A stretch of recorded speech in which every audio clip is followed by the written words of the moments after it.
Parte de um grupo chamado Amigos de Sião, que é um dos braços da Associação Internacional de Missões aos Israelitas, que é um ministério de testemunho ao povo judeu há mais de 40 anos no Brasil. Foi fundado por um judeu, aí sim, um judeu de origem ortodoxa, que creu em Jesus como Machia, e que fundou essa missão nos Estados Unidos e tem missionários em várias partes do mundo, inclusive Israel, no Brasil, Argentina e tantos outros lugares espalhados pela face da terra. E nós, então, fazemos parte desse ministério já há 20 anos. Temos tido a oportunidade de testemunhar o Senhor Jesus como Messias a muitos judeus, dos quais alguns creram, outros ainda não, mas temos sempre tentado manter uma porta aberta. Por isso que o nosso ministério chama-se Amigos de Sião. Sempre nos apresentamos como Amigos de Sião. O nosso fundador aqui no Brasil, o pastor Thomas Gilmer, até atentado sofreu, porque ele sempre foi um amigo de Sião, ele sempre defendeu Israel, e ele foi ameaçado publicamente. E se vocês forem visitar o Templo Batista de Indianópolis, onde funciona também a nossa missão, a AIME e os Amigos de Sião, você vai perceber que tem duas folhas de portas de vidro de um lado e uma outra do outro lado. E no meio uma parede de concreto. Ali era uma porta de vidro também com duas folhas. Então, quando ele sofreu o atentado, a pessoa atirou da rua, dava acesso ao templo, na porta do meio de vidro, que dava em direção ao púlpito. A bala ricocheteou dentro do templo, estava em reforma, e caiu no banco do lado de uma criança. Então, esse é um pouco da história dos Amigos de Sião, nesses mais de 40 anos aqui no Brasil, onde, só para encerrar essa parte, claro que Deus tem feito novas coisas maravilhosas como essas. Nós também tivemos um outro pastor, que foi o obreiro dos Amigos de Sião, e numa manchete de uma revista judaica, ele aparece como caçador de judeus. Ele falava abertamente de Jesus, claro, não de uma forma agressiva, mas criando amizades e relacionamentos, mas sempre presente na comunidade judaica, como até hoje nós somos convidados para participar de eventos promovidos pela várias das instituições judaicas, como a Federação Israelita do Estado de São Paulo, também a CUNIB e outros órgãos da comunidade. Eles aparecem então na capa como caçador de judeus. Passou-se um pouco de tempo, ele se tornou articulista da revista O Hebreu, uma das mais famosas, que depois passou para ser incorporada na revista Shalom, que existe até hoje. Então, durante anos, ele escreveu na revista que tinha ele como capa. Então, são coisas que Deus faz, porque nós realmente somos amigos de Sião. Não somos só amigos dos judeus de Sião, no sentido daqueles que creem em Deus, mas dos ateus também, dos judeus ateus. Porque nós temos realmente esse compromisso de ser amigo dos judeus, independente da fé que eles possam vir a ter. Que esse é o compromisso da igreja, em defender o povo judeu. Porque nós temos toda a revelação e sabemos a parte que nos cabe. E é por isso que projetos como Sim Israel e tantos outros têm esse propósito de edificar, esclarecer e ensinar a igreja a como amar o povo judeu, e é isso que nós queremos ajudar a contribuir nessa conferência, tá certo? Muito bem, então, feita essa introdução, vamos ficar em pé e abra sua Bíblia no profeta Jeremias, capítulo 31, versículo 3. E eu quero responder essa pergunta que julgo ser muito importante. Israel é a nação eterna? Sim ou não? Vamos ver biblicamente. Porque não vale a pena apenas expressarmos os nossos sentimentos, emoção, ou o nosso achismo, e sim o que a palavra diz. Como crentes em Jesus e crentes na palavra, nós temos que saber o que ela diz acerca desse assunto, tá bom? Então, vamos deixar a palavra e a história falar por si mesmo, tá certo? Profeta Jeremias, capítulo 31, versículo 3. Depois, no final, nós vamos retornar a esse capítulo e vamos ver qual é a única condição que faz com que Israel perca esse posto. Mas isso no final. Vamos lá? O profeta Jeremias 31:3 diz: há muito que o Senhor me apareceu dizendo: porquanto com amor eterno te amei, por isso com benignidade te atraí. Poder assentar, essa é a primeira parte que já fala aí do amor eterno de Deus a Israel. E o amor eterno de Deus a Israel dura até segunda-feira? Não, é um amor eterno, para sempre. Muito bem, avançando, nós temos aqui também que pensar em responder essa questão. Que povo é esse? E se você olhar bem para essa foto, você vai ver judeus de todas as cores e de todos os tipos. Parece com a gente, os brasileiros, não é? Uma mistura de povos você tem em Israel, como nós encontramos aqui no Brasil. Então, afinal de contas, quem é esse povo? Que povo é esse? Esse é o povo da aliança abrâmica. Convido você então a abrir a sua Bíblia lá no início, em Gênesis capítulo 12, e nós vamos ver os versos de 1 a 3, e aqui nós temos as bênçãos de relação de Deus com Abraão, seus descendentes, e que está ligado com todas as nações, inclusive nos dias de hoje. Eu não sei se vocês se lembram, mas o presidente da ONU, o secretário, melhor dizendo, que presidiu quando foi feita a partilha da terra, era um brasileiro. Isso foi no dia 14 de maio de 1948, não é? E vocês sabem o que aconteceu 2 anos depois? Nós descobrimos o petróleo.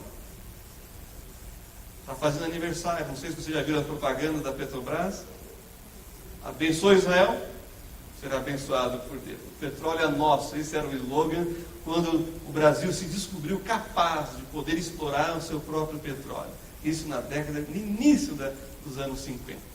Tá certo? Muito bem. Mas Gênesis capítulo 12, versos de 1 a 3, que nós vamos ler, continua em vigor nos nossos dias, inclusive. Diz assim: ora, o Senhor disse a Abrão: sai-te da tua terra, da tua parentela e da casa de teu pai, para a terra que eu te mostrarei. E far-te-ei uma grande nação, e abençoar-te-ei, e engrandecerei o teu nome, e tu serás uma bênção, e abençoarei os que te abençoarem. Para por aí? Não, continua. E amaldiçoarei os que te amaldiçoarem, e em ti serão benditas todas as famílias da terra.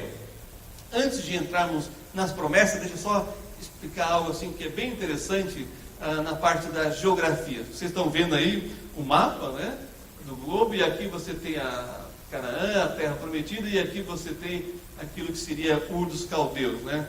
Quando a gente fala sobre geografia bíblica, nós temos bons alunos, são as crianças. Você fala que deu essa volta toda aqui, por que não foi direto, né? Porque é deserto. Não dá para ir direto. Eles foram margeando os rios, margeando a água. Qual é a coisa mais importante em Israel? Água. Tá certo? Não é por isso que você tem essa seta aí desse jeito, tá bom? Bom, também tem uma outra coisa muito importante que eu preciso destacar logo de início. Quando nós falamos dos 70 anos de Israel, nós temos uma coisa que é muito importante, que é essa bênção de relação: abençoarei os que te abençoarem e amaldiçoarei os que te amaldiçoarem. Os britânicos se abstiveram de votar. E os britânicos causaram muito mal para Israel. Eles só venceram a guerra, a Primeira Guerra Mundial, junto com os franceses, por causa de um judeu químico britânico chamado Chaim Weizmann, que inventou a pólvora sintética. E eles prometeram, o governo da Vossa Majestade, que dariam a terra para Israel, quando eles venceram os turcos otomanos e os alemães. Só que os britânicos não cumpriram com a sua palavra, proibiram os judeus de entrarem na terra, mesmo na Segunda Guerra Mundial. E quando termina a guerra, a Segunda Guerra Mundial, a Grã-Bretanha deixa de ser a potência mundial e nunca mais se reergue como potência e ascende a esse posto uma outra nação. Qual é? Estados Unidos. Por quê? Porque foram aliados de Israel. Para vocês terem uma ideia, a Grã-Bretanha nem bomba atômica conseguiu fazer. Tentaram, mas não conseguiram. Por quê? Porque eles não cumpriram a promessa para Israel. Até hoje, os britânicos têm uma dívida com o povo judeu. E só para finalizar essa parte, hoje o maior aliado de Israel na Europa é a Alemanha. O maior defensor de Israel na Europa é a Alemanha. Pergunta: qual é o país mais rico da Europa? A Alemanha. Então nós temos que parar para pensar em algumas questões muito importantes quando a gente fala sobre o povo de Israel. Muito bem, avançando aqui, então nós vamos para as promessas de Deus a Abraão. Primeira promessa que nós temos aí: fazer de Abraão uma grande nação. Quando você olha para os descendentes de Abraão, nós confirmamos isso, não é verdade? Também a segunda promessa é dar a Abraão um grande nome. Todos conhecem o nome Abraão e o que ele representa e significa na atualidade. Tá certo? Uma outra promessa que nós temos, que seria a terceira promessa: dar a Abraão uma bênção terrestre. E aí fala da bênção da terra, que é muito curioso, porque de todas as bênçãos que Deus promete, essa está dentro de uma categoria chamada de uma aliança condicional. Deus daria o direito de Israel possuir a terra desde que obedecesse certos requisitos. Deixaram de guardar o sábado a cada sete anos. O sétimo seria a Shemitah, o ano de descanso da terra. Fizeram isso durante 70 vezes. O que aconteceu? 490 anos sem deixar a terra descansar. Veio o cativeiro na Babilônia e a terra descansou pelos 70 anos. E Deus disse: olha, essa terra é o único lugar. Ele distribui a terra entre as nações e diz: esse é o único lugar que eu vou colocar o meu nome e vocês vão cuidar. Então a terra de fato prometida não pertence ao povo de Israel, pertence a Deus, está consignado a Israel. É uma aliança condicional. Se vocês me obedecerem, permanecem na terra. Se não obedecerem, serão levados cativos. É isso que aconteceu, é isso que tem acontecido. Mas graças a Deus, o retorno como Estado, não é, de Israel para o povo judeu aconteceu há 70 anos atrás. Isso não quer dizer que Israel deixou, o povo judeu deixou de estar na terra. O povo judeu sempre esteve na terra, mas debaixo dos impérios mundiais. Agora, uma coisa bem curiosa, só para fazer um contraste. Todo judeu piedoso, quando faz as suas tefilotes, as suas orações, ele faz voltado para Jerusalém. E o muçulmano piedoso? Para Meca. Quem já esteve em Israel já viu muçulmanos rezando em Israel, em Jerusalém. Eles estão de costas para Jerusalém. Eles estão voltados para Meca.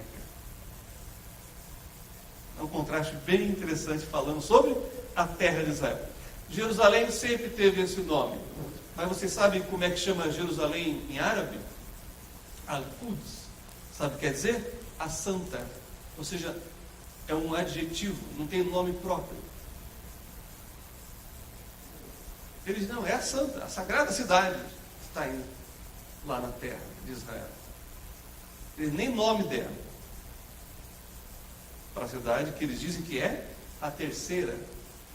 Mas os católicos têm Roma, os muçulmanos têm Meca e Medina, os judeus só têm Jerusalém. É por isso que nós estamos celebrando 50 anos da conquista de Jerusalém. Porém, a quem pertence a terra? A Deus. A quem ele deu para cuidar? Os judeus. E é isso que estão fazendo agora, durante esses 70 anos. E a quinta promessa: abençoar grandemente aqueles que te abençoarem. E isso está valendo até os dias de hoje. Quando o Brasil voltar a abençoar Israel, nós seremos abençoados. Mas se vocês forem bons de matemática, desde quando o Brasil tem perdido essa bênção? Desde quando o nosso governo virou as costas para Israel. E nós estamos vivendo uma crise, irmãos, muito séria. E só nós, aqueles que têm o Espírito Santo de Deus, podem discernir espiritualmente o que está acontecendo com a nossa nação. Eu ouço muitos especialistas, muitas pessoas que estudaram a questão política e econômica, mas eles só podem dar respostas nessas áreas.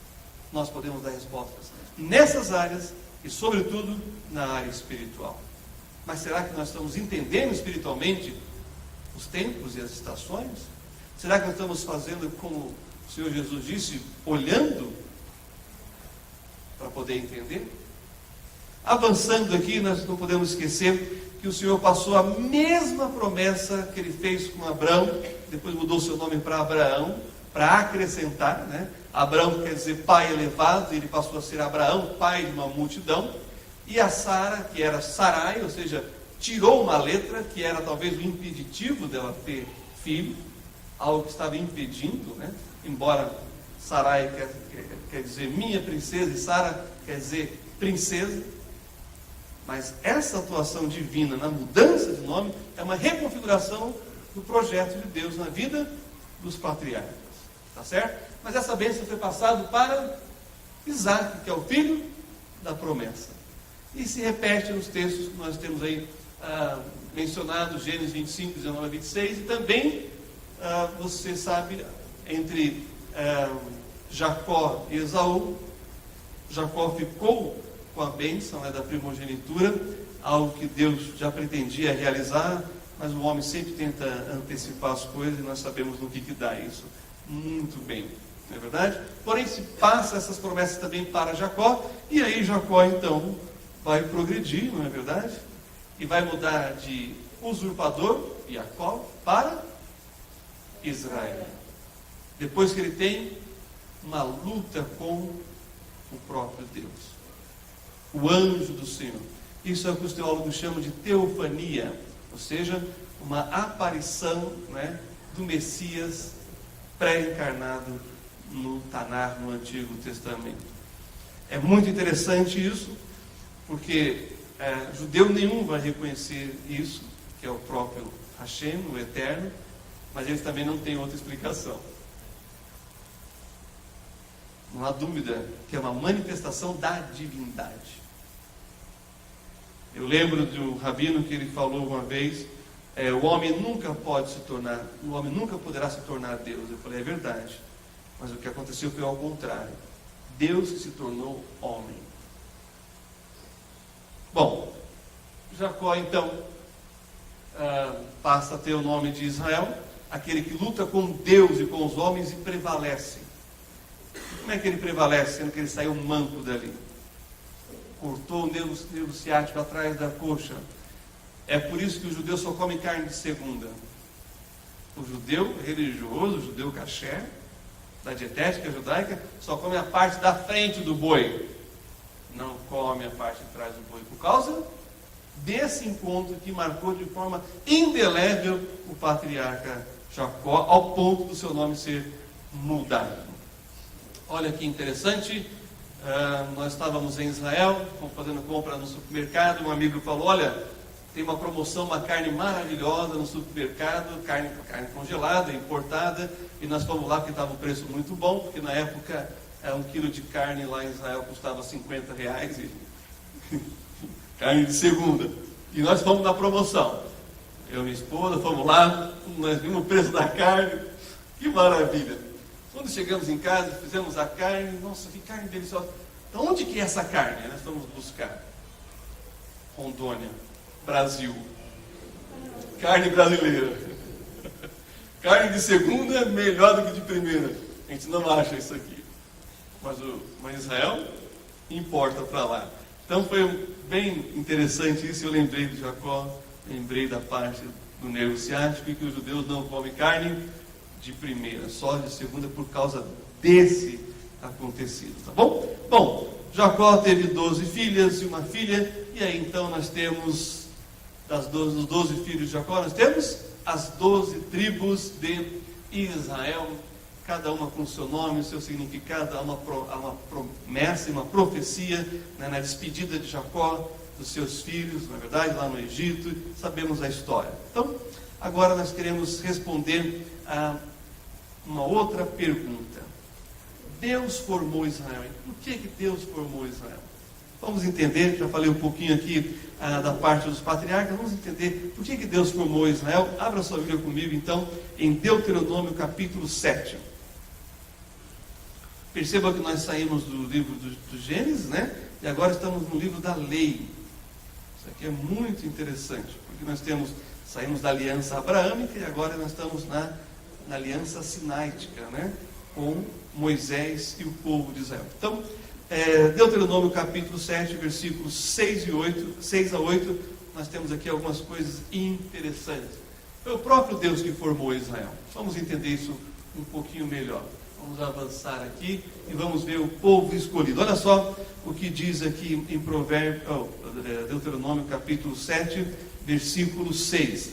Nós lemos o seguinte: porque povo santo és ao Senhor teu Deus, o Senhor teu Deus te escolheu, para que lhe fosses o seu povo especial de todos os povos que há sobre a terra.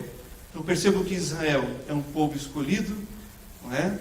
E ele foi tornado especial em relação a todos os outros povos da terra. Eu perguntei para o rabino por que isso aconteceu. E ele disse, porque quando o Senhor chegou para distribuir as tábuas da lei, ele procurou o povo mais rico, mais poderoso da face da terra. Na época, qual que era? O Egito. E aí então Deus falou, olha, quero estabelecer uma aliança com vocês, quero escolher vocês como meu povo. Os egípcios, muito espertos, perguntaram assim, mas o que tem nessas tábuas? Não pode ter outros deuses. Isso não serve para a gente. Recusaram. Aí então ele foi para a segunda maior potência mundial, os sumérios. E aí ele ofereceu seu Deus dos sumérios. Os sumérios perguntaram, mas o que está escrito aí nessa lei? Não pode matar, não pode isso, não é para a gente. A gente gosta de uma pilhagem. Recusaram. Aí Deus foi para Israel. Olha, eu quero estabelecer uma aliança com vocês, tem aqui 2 tábuas. E então Israel perguntou, quanto custa? Não custa nada, então dá 2. É para ilustrar que a escolha é de Deus, né? E porque não havia nada especial em Israel, né? Se você olhar bem, olha só o que diz o versículo 7. O Senhor não tomou prazer em vós, nem vos escolheu, porque a vossa multidão era mais do que a de todos os outros povos, pois vós eres menos em número do que todos os povos. O amor eterno, te amei. A escolha de Deus está baseada no seu amor por esse povo. Eles não são melhores nem piores do que os outros povos. São apenas o povo que Deus escolheu para revelar a sua graça e misericórdia. Para vocês terem uma ideia de como isso funciona, para se examinar se a água de uma lagoa é boa ou ruim, você não examina toda a água. O que você faz? Você pega uma amostra. Israel é a amostra. Então o que é Israel? É as nações. O que Deus faz com Israel é o que Deus quer fazer com as nações. Se Deus corrige Israel, é por causa dos seus pecados. Se Deus corrige as nações, é por causa dos seus pecados. Então Israel realmente não tem nada de especial, como a gente poderia supor. Até que um dia lá em Tel Aviv, aliás em Ashdod, eu encontrei um judeu, nós estávamos com a camisa do Brasil, ele é muito fã do Brasil, e ele queria comprar a camisa do Brasil dos meus filhos, porque ele não achava o tamanho. Vamos negociar, vamos entrar num acordo aqui, claro. E aí conversa vai, conversa vem, e eu falei para ele assim, vocês, judeus, Israel, o povo judeu, Israel, vocês são muito inteligentes. E a gente ouve isso, né? Brasil, 500 anos, nem um prêmio Nobel, só a Universidade Hebraica de Jerusalém tem 12. É duro isso, né? 22% dos prêmios Nobel é dos judeus, no mundo todo. Brincadeira isso. Eu falei, vocês são muito inteligentes. Ele disse, não, nós não somos muito inteligentes. É que nós temos que pensar mais do que vocês. Eu falei, é verdade. Lembrei do Monteiro Lobato, que tinha um personagem chamado Zeca Tatu. Ele falava o seguinte, aqui no Brasil é assim, se plantar dá, se não plantar dão. Tem que pensar? Não tem que pensar. Agora Israel sim. Eu tenho um amigo israelense que a gente sempre que se encontra eu falo de Jesus. Ele falou uma vez para mim assim, olha, você está querendo, toda vez que quer me converter, eu gosto tanto de você, vou te deserdar. E toda vez que você quer falar de Jesus, ele falou, eu sei, você tem que falar. Ele sabe que nós temos que falar. E ele falou então da experiência dele no kibbutz, logo no início de Israel, ele jovenzinho, né, trabalhando no kibbutz. Qual era o trabalho dele? Arrancar as pedras. Eles tiravam as pedras durante o dia, para no outro dia plantar. Quando eles chegavam para plantar, tinha nascido pedras. Arranca-se pedra novamente. E ele falou que a primeira coisa que eles plantaram depois de várias semanas tirando pedra foi batata. Alguém sabe como é que planta batata aqui? Você corta ela no meio. Batatas holandesas, aquelas enormes. Plantaram. Fizeram tudo como deveria ser feito. Agora veio a colheita. Plantaram batatas holandesas, enormes. Colheram bolinhas de gude. Que decepção. Até que eles pararam e falaram, não, nós não podemos só plantar com as mãos. Nós temos que plantar com a cabeça. Pensaram, elaboraram, estudaram e pesquisaram. 2 anos depois, eles estavam vendendo batatas holandesas para a Holanda. Esse é Israel, mas eles não são melhores do que ninguém. Eles são apenas um povo que tem aliança com Deus. Isso faz toda a diferença. Muito bem, avançando um pouco mais aqui, olha só o versículo 8. Mas porque o Senhor vos amava, e para guardar o juramento que fizeram a vossos pais, o Senhor resgatou da casa da servidão, da mão de Faraó, rei do Egito. Olha que coisa maravilhosa que nós temos aqui. Eles foram escolhidos por amor, escolhidos por causa da aliança, a aliança que Deus fizera com Abraão, Isaque e Jacó. Agora eu quero fazer uma outra pergunta. Por que Deus criou Israel? Então vá comigo para Isaías capítulo 43. Vamos até lá? Profeta Isaías capítulo 43. Nós vamos então ter a resposta a essa pergunta que é muito importante.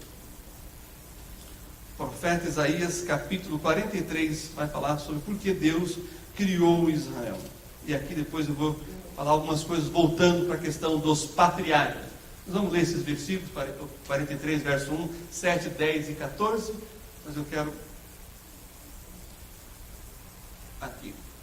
Primeiro, foi Deus quem criou Israel. Olha só o versículo 1. Mas agora assim diz o Senhor que te criou, ó Jacó, e que te formou, ó Israel. Não temas, porque eu te remi, chamei-te pelo teu nome, tu és meu.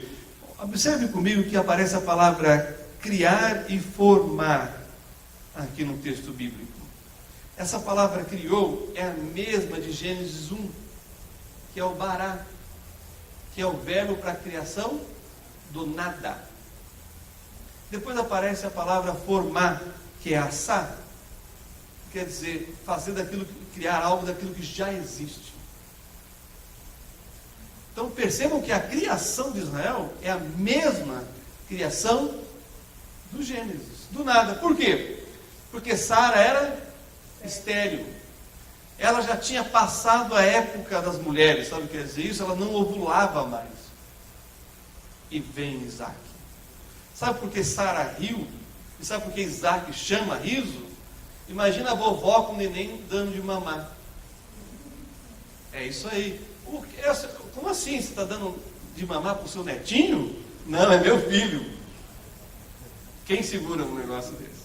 Quem aguenta um negócio desse? Ela já estava se vendo, se projetando na comunidade, né? E todo mundo rindo dela. É por isso que Deus vai chamar Isaac. Agora olha que interessante. Rebeca, estéril também. Por quanto tempo Isaac orou por ela? 20 anos. Ah, irmão, 20 anos de oração, aí quando vem dose dupla, e as crianças brigam no ventre. Aí Jacó, então, casa-se com Raquel. E Raquel também é estéril. Ah, mas Raquel é um caso à parte na Bíblia. Tem que ser estudado. E aí então, ela clama a Deus, ela suplica, ela importuna o marido, e toda aquela causa, tudo aquilo que nós sabemos na história, até que Deus concede um filho para ela. Qual é o nome que ela dá para o primeiro filho? José. Sabe o que quer dizer Yosef em hebraico? Que Deus me acrescente mais. Não tinha nenhum. Passa a ter um e quer mais. Essa era a Raquel. Fantástica a história dela. O que acontece? Deus concede um segundo filho. Não, Benoni. Ela morre no parto, mas antes de morrer ela dá o nome. Agora imagina, o Jacó olha e falou assim: vou ter problema, vou ter que levar para terapeuta. Qual é o nome do menino na escola? Chamado seu nome, matei minha mãe. Benoni, matei minha mãe, filho da minha morte.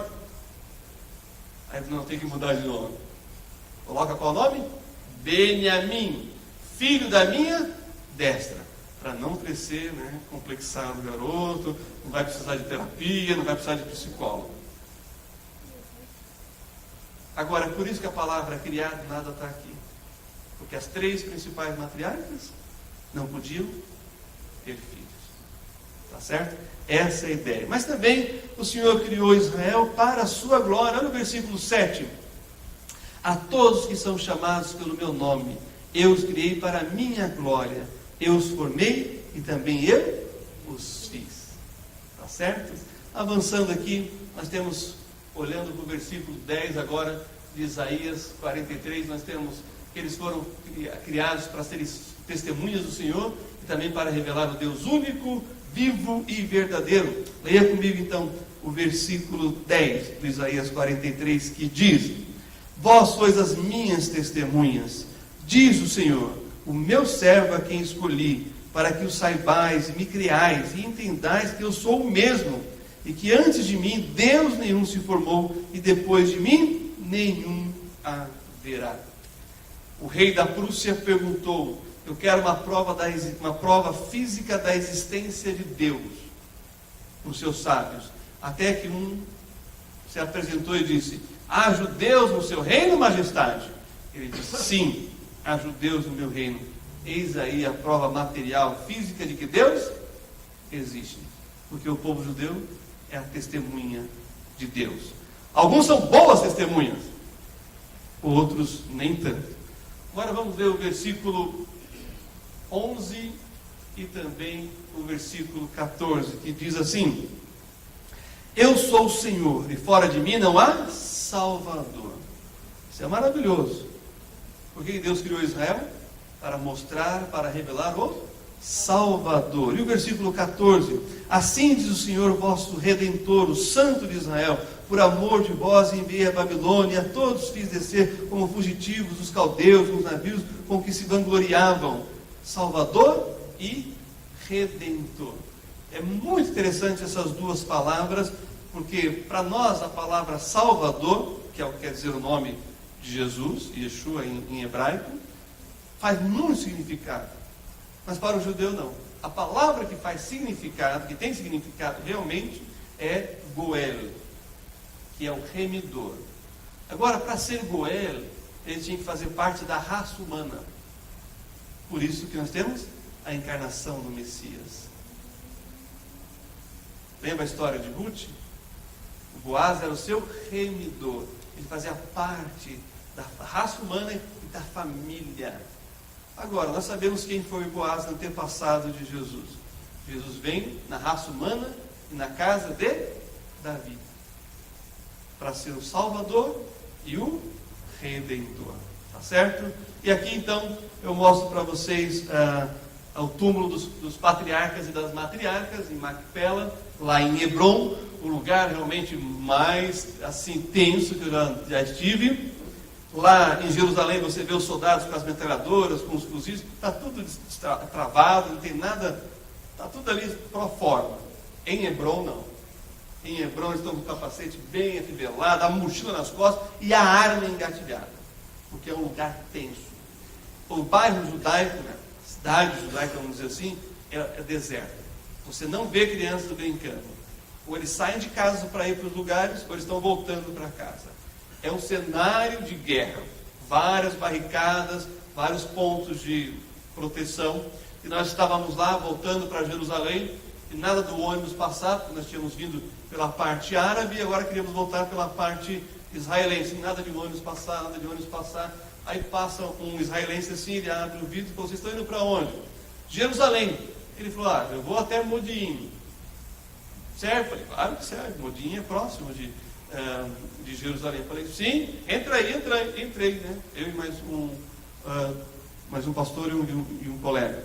E aí eu falei, puxa, mas como assim você está dando carona para a gente? É muito perigoso, você não sabe que tem muitos palestinos que fazem o corte israelense, usa a roupa israelense e aprende o hebraico para matar quem dá carona? Ele falou assim, eu sei. Isso não é perigoso? Ele falou, e eu vou deixar vocês aí? Bem judeu, né? Responde com outra pergunta. Eu vou deixar vocês aí? Eu falei, é verdade, obrigado. É assim, irmãos.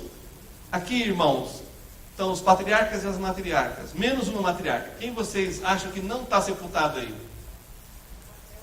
Raquel. Voltou a cena novamente. Ela vai ser sepultada onde? Chegando em Belém. Sabe, Belém Efrata? Por que ela não foi sepultada em Macpela? Lembra o que ela fez quando ela saiu da casa do pai? Ela levou os ídolos.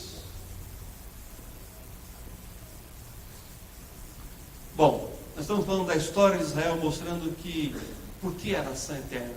Porque Deus escolheu, por causa de todas essas histórias fascinantes que nós temos na Bíblia Sagrada, que é a nossa Bíblia também. Tá certo? Porque nós cremos em toda a palavra de Deus, o Antigo e o Novo Testamento. Tá certo? Mas agora eu quero falar sobre essa nação eleita, nação eterna, nos dias de hoje.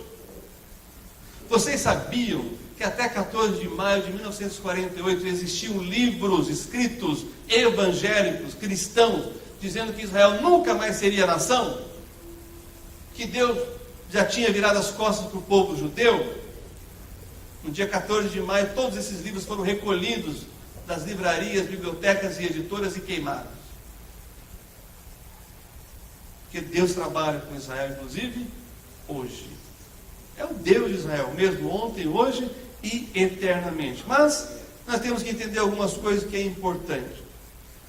Você sabe que o apóstolo Paulo disse que nós, os gentios, iríamos causar emulação nos judeus, que é uma atitude de se autossuperar diante de outro.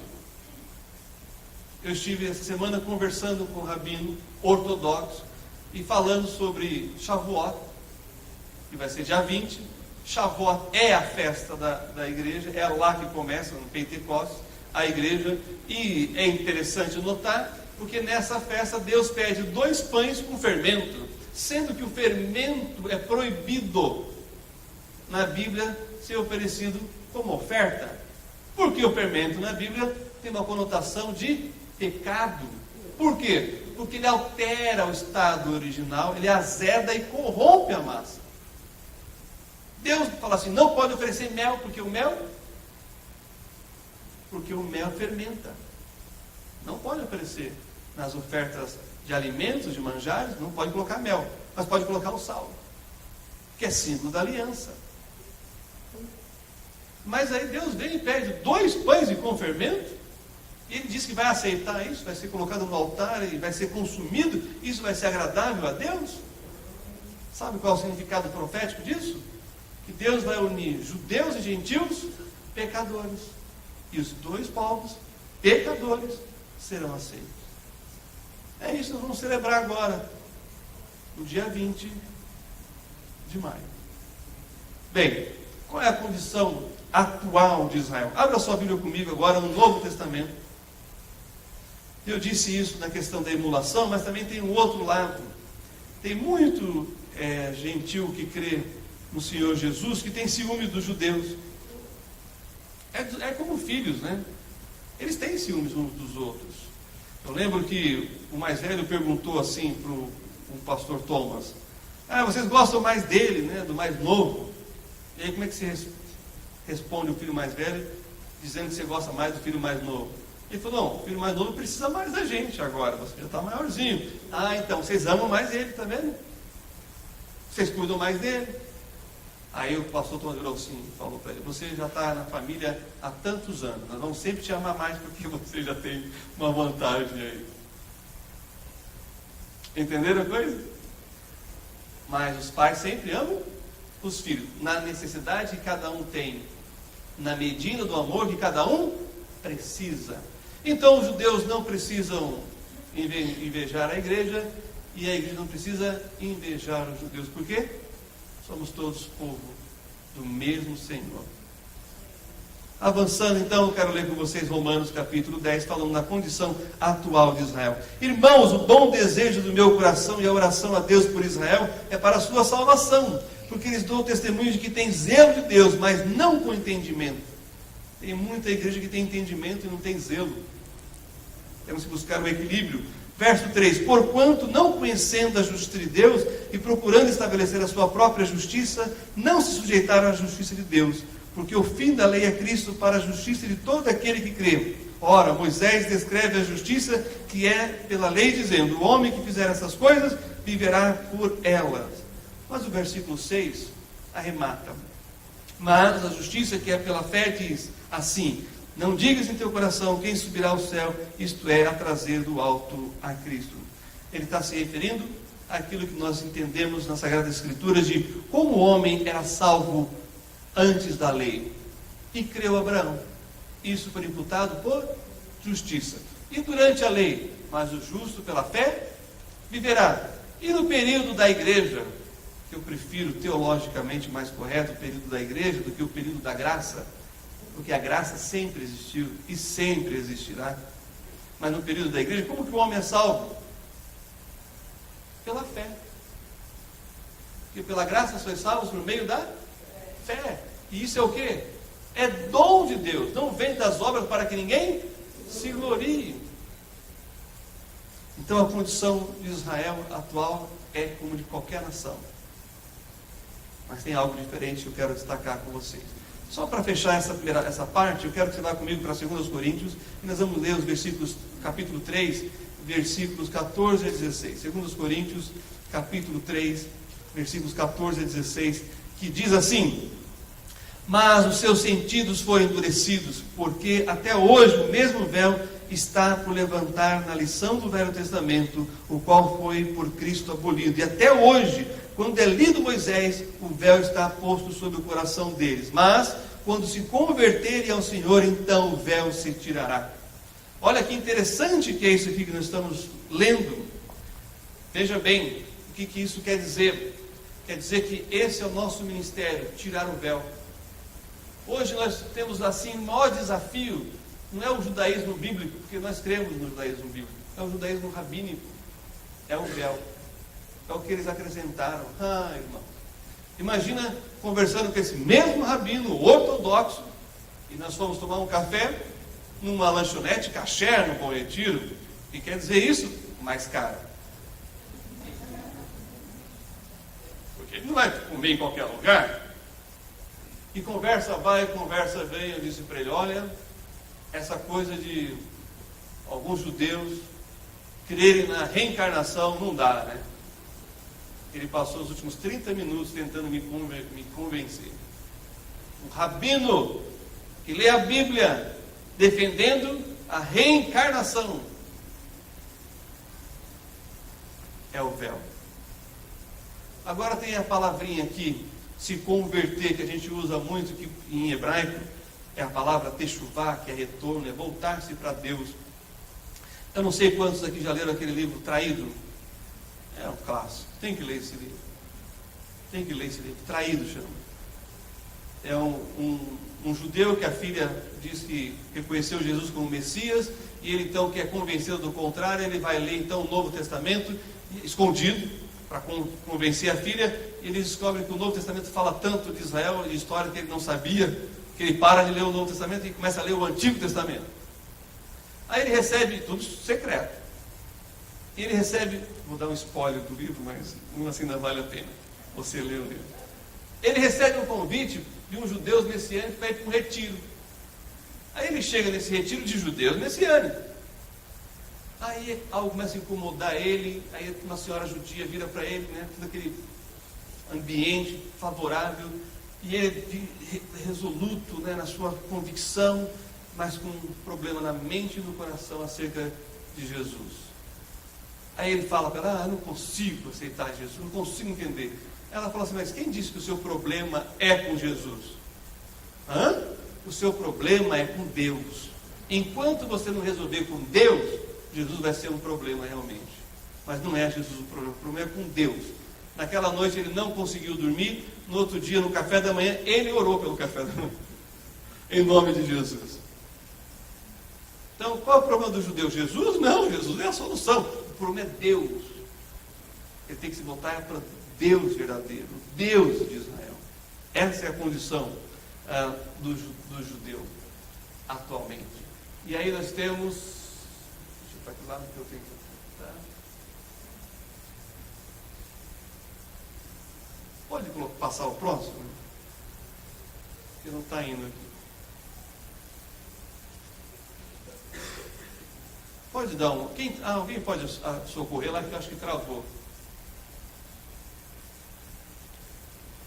Abra sua Bíblia comigo, ainda em 1 Coríntios, agora para 1 Coríntios, capítulo 10, isso aqui é muito importante, versículo 32.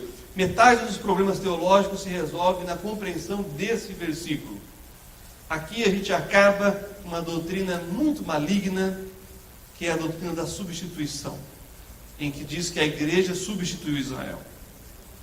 Quando Deus faz divisão da raça humana, nós também fazemos divisão na raça humana. Por exemplo, nós dividimos o mundo geograficamente entre os continentes. Continente americano, América do Sul, Central, do Norte, continente asiático, europeu, africano, correto? Nós fazemos divisão também da raça humana economicamente. Por exemplo, países de primeiro mundo e países de... Não é terceiro mundo mais, agora é emergente.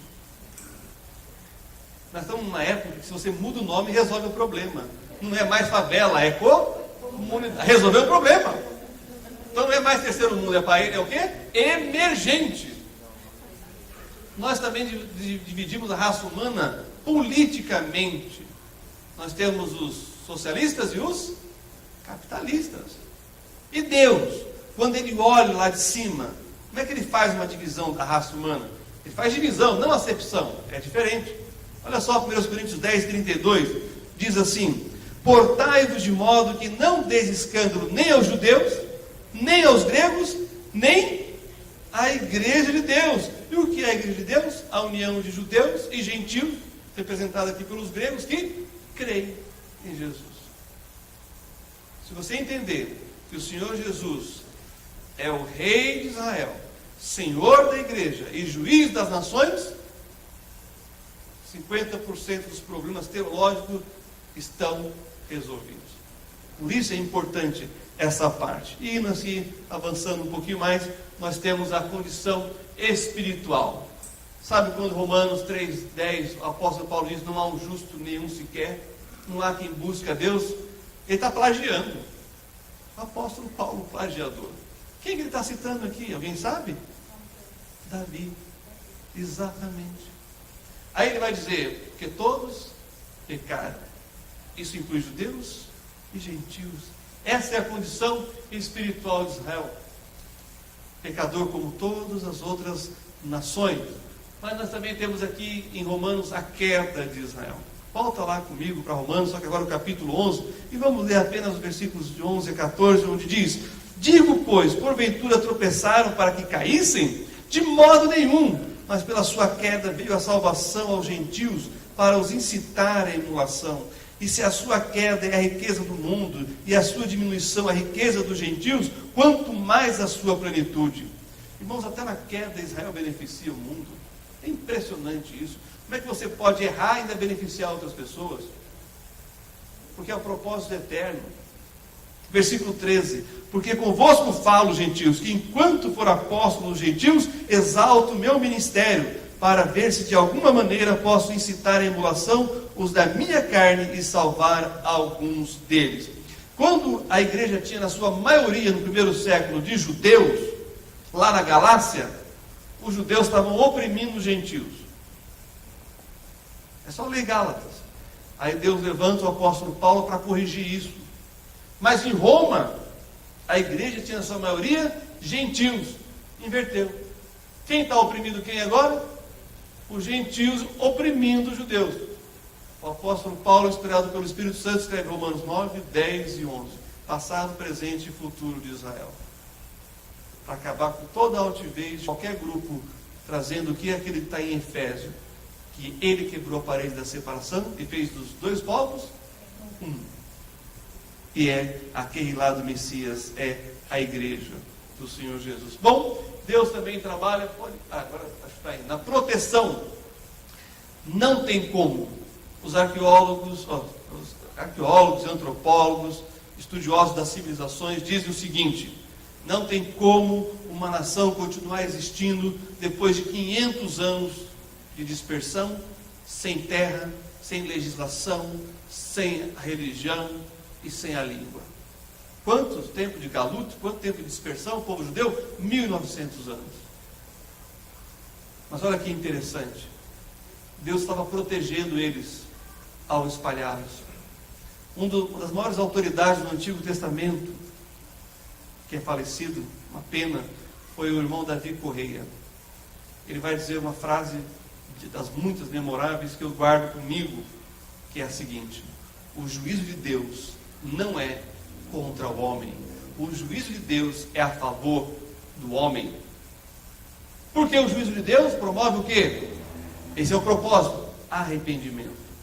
Mas olha que interessante, e se Deus não tivesse espalhado os judeus pelo mundo todo?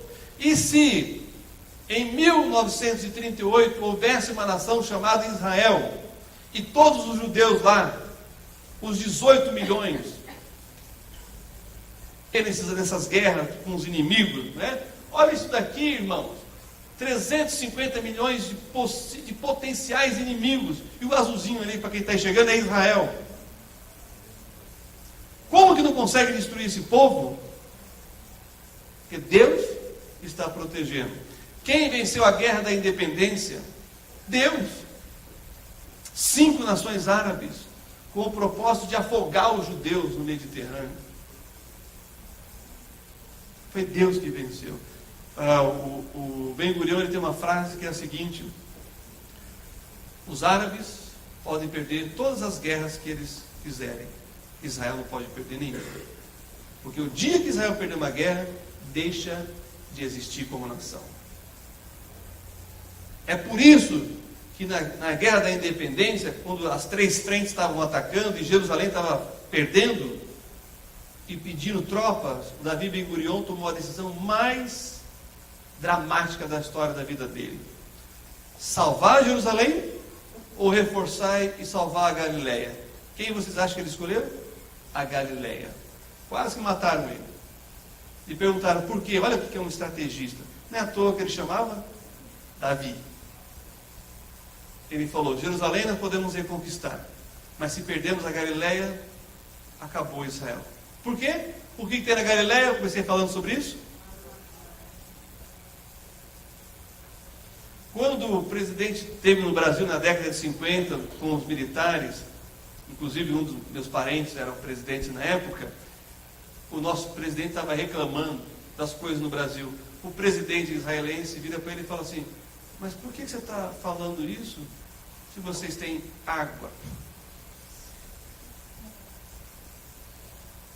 Fiquei uma temporada de 6 meses em Israel.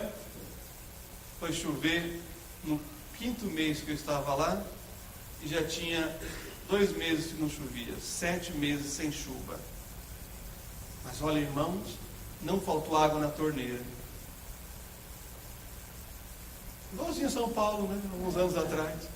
Com tanta água pôde faltar. Olha que coisa impressionante que é isso. A proteção divina sobre Israel. Mas também tem a preservação da identidade desse povo. Quando fala o hebraico era uma língua morta, nunca foi, porque era a língua do comércio, era a língua das cartas.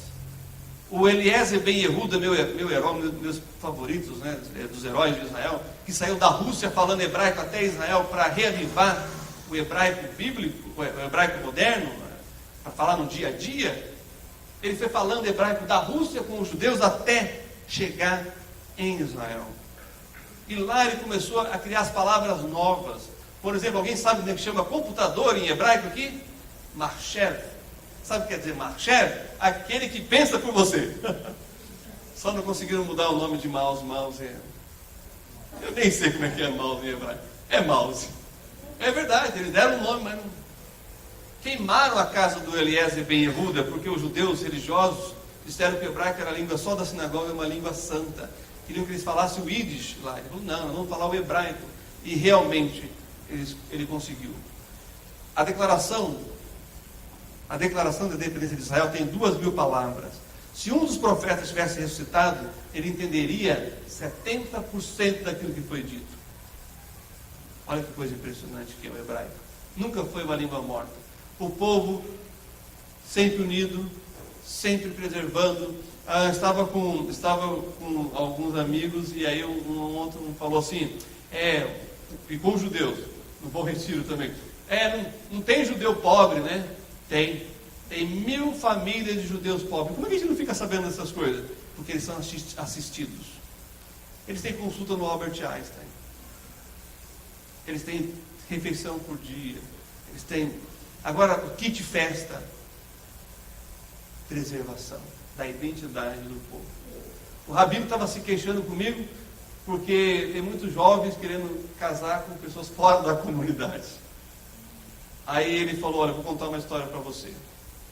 Um pai falou para o filho, não case com uma mulher não judia. Eles tinham uma empresa, aí o filho não ouviu o pai, foi casar com uma moça não judia, mas você sabe, as não judias têm que se converter ao judaísmo. E aí, primeira semana de casado, o filho não veio trabalhar no sábado na empresa. O pai ficou preocupado, mas pensou, lua de mel, né? Segunda semana, nada. Terceira semana, nada. Quarta semana, o filho não apareceu, ele foi falar com o filho, filho, que isso? Você não está vindo trabalhar no sábado? Ele falou assim, pois é, minha esposa, ela fez o curso, e agora ela descobriu que não se deve trabalhar no sábado. Aí ele vira para o filho e falou assim, eu sabia que ia dar problema. A preservação, só que a salvação individual. Olha só, Romanos capítulo 11, versículo 5. Assim, pois, também agora, neste tempo, ficou um remanescente segundo a eleição da graça. Na época da igreja, nesse tempo aqui, esse tempo da igreja, os judeus vão ouvir e vão crer. Você sabe quem são eles? Por isso que Jesus disse o quê? Ide por todo mundo e pregai o evangelho a toda? Começando aonde? Em Jerusalém, né? O que está acontecendo, irmãos, é que o evangelho veio de Jerusalém para o mundo todo e está voltando. O lugar que mais pessoas reconhecem Jesus como Senhor e Salvador no Oriente Médio é Israel. Está voltando o evangelho para lá. Isso quer dizer, irmãos, Romanos 11, 26. Olha só o que diz. E assim todo Israel será salvo, como está escrito, de Sião virá o libertador, e desviará de Jacó as impiedades. Em que contexto vai ser isso? Grande tribulação. Israel vai estar cercado pelo exército do anticristo, lá em Jerusalém. E eles vão lembrar do salmista que diz, eleva os meus olhos para os montes. Já estiveram em Jerusalém? Já estiveram na Torre de Davi? Viram os montes em volta, em torno de Jerusalém? Agora imagina, os inimigos estão vindo de cima dos montes. Então tem que estar além dos montes. E eles vão falar o quê? A frase que Jesus disse, não me vereis mais até que digais, Baruch Rabá Beshem Adonai. Bendito que vem, em nome do Senhor. E aí todo Israel será salvo. O Mashiach vai pisar, como está escrito em Zacarias, no Monte das Oliveiras. E quem já esteve no Monte das Oliveiras não tem lá um complexo hoteleiro. Você sabe por que não tem um complexo hoteleiro no Monte das Oliveiras? Porque o monte é oco. Você sabia que tudo que Israel vai construir para cima, eles têm que cavar até a pedra. A pedra, esqueci o nome da pedra agora. E pior que eu aluguei um quarto numa missão espanhola evangélica, e do lado de Yom Ha'atzmaut Park, do lado estavam construindo um complexo de hotel. Irmãos, imaginam. Eles arrancando a pedra virgem, agora eu lembrei. Eles têm que ir até a pedra virgem. Tiram aquelas pedras, só tem pedra lá em Israel, né? Tiram aquelas pedras, elas vão para a pedreira e voltam para fazer o revestimento que é a pedra de Jerusalém. Toda a construção de Israel tem que ser revestida com a pedra de Jerusalém. É lei nacional. Você vai encontrar casas sem a pedra, mas é antes da independência. Porque após a independência, só com a pedra de Jerusalém. Então, tira e depois traz para fazer o revestimento. Eles foram fazer isso no Monte das Oliveiras. Descobriu que o monte é oco. quando o Senhor Jesus pisar lá, o que diz o profeta Zacarias? É o que vai acontecer. A criação testemunha da eleição de Israel e de que é o povo eterno. Volta lá comigo para terminar, profeta Jeremias, capítulo 31.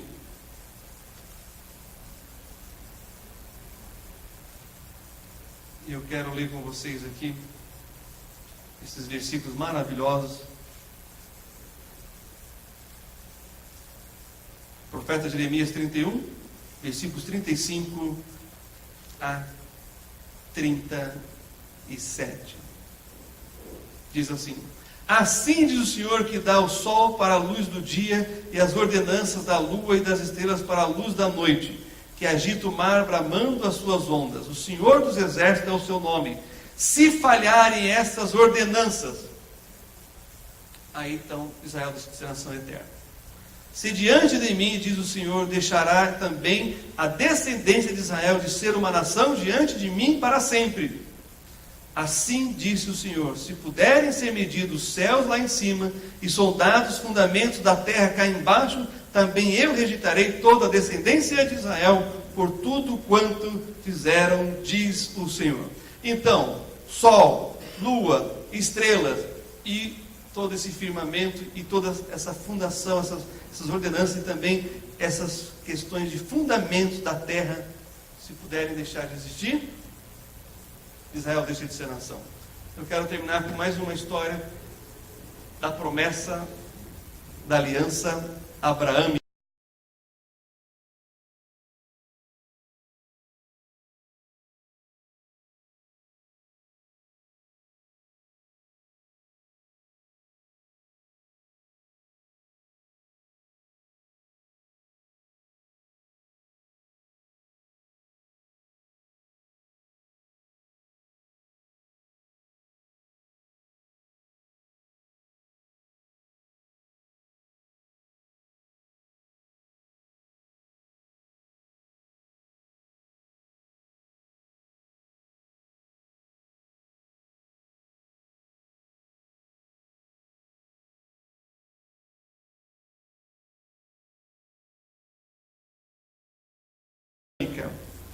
Abençoarei os que te abençoarem, e amaldiçoarei os que te amaldiçoarem. Um pastor luterano lá na Alemanha, lendo esse texto, ele quis ser abençoado. E ele falou na igreja assim: alguém aqui conhece algum judeu? Ah, sim, no meu bairro tem uma família de judeus ortodoxos. Ah, tá bom, eu gostaria de conhecê-los e fazer algo para ser abençoado. Estava lendo a Bíblia e descobriu que se abençoar Israel vai ser abençoado. E o pastor foi, mas ele foi pensando: o que eu posso fazer para essa família para ser abençoado? E ele viu o carro do judeu, era uma van, era um judeu ortodoxo, vocês sabem, o judeu ortodoxo tem van, 7, 9 filhos. E viu a van toda suja. Ele: já sei o que eu vou fazer, vou vir e vou lavar a van do judeu. Ele foi bem cedinho, só que como ele não fez costumes judaicos como o pastor Alexandre, e nem frequentou a Beit Mashiach, ele não aprendeu que os judeus levantam mais cedo para fazer as suas orações. E o judeu ouviu o movimento lá, e viu o pastor lavando o carro dele, pela cortina da sala, deixou ele terminar o serviço. O pastor terminou a obra, lavou o carro, foi para casa. Agora é só esperar a bênção chegar, claro. No outro dia, no mesmo horário, um barulho na garagem do pastor luterano. Ele ficou meio preocupado. E vocês, não sei se vocês sabem, o lugar que mais cresce a comunidade judaica na Europa é na Alemanha. Na França está diminuindo, na Alemanha está aumentando. E aí o pastor ficou preocupado. Quando ele sai, quem que ele encontra? O judeu, mexendo no carro dele, com um serrote, serrando o escapamento do carro. Ele fala: ei, o que você está fazendo? Você ficou maluco? Aí o judeu para, olha para ele e diz assim: ora, ontem você não estava batizando o meu, hoje estou circuncidando o seu. Moral da história: na mesma medida que você abençoa, você é? Como que nós podemos abençoar Israel? a nação eleita, a nação eterna. Esse é o grande mistério, irmãos, que vai trazer para cada um de nós bênçãos maravilhosas. Que o eterno Deus de Israel, o Senhor Jesus, nos abençoe ricamente. Amém? Está com a palavra.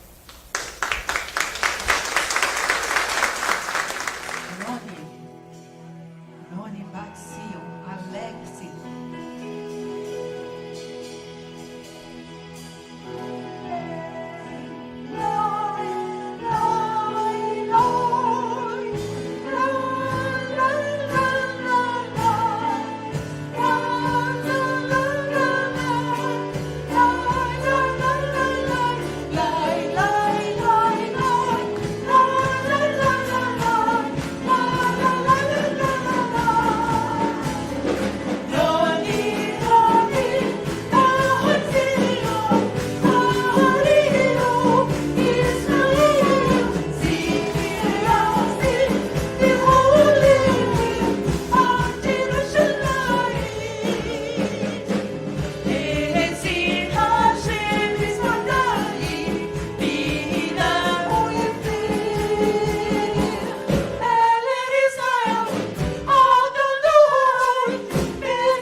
Hallelujah.